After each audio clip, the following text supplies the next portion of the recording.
Hello students, welcome to my channel Anna's tutorial. Today's topic is a story writing. A clever way to catch a thief.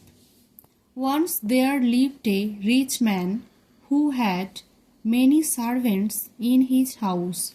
One day he found that his costly wristwatch was missing from his room.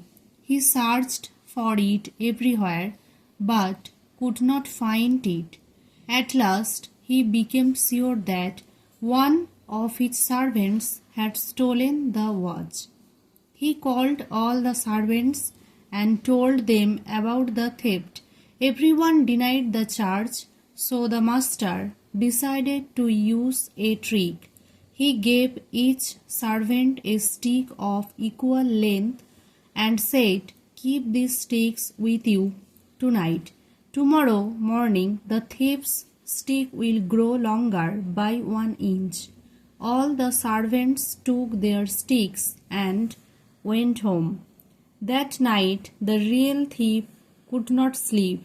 He was afraid that his stick would really grow and he would be caught.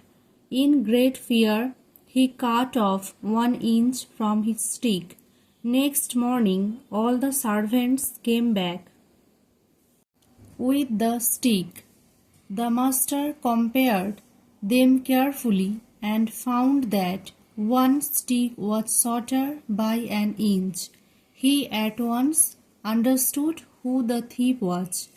The guilty servant fell at his feet and confessed his crime. The master recovered his watch and punished the servant. Moral: fear of being caught often leads to one's downfall. Thank you for watching. Stay with me, and for more new writings, please subscribe my channel.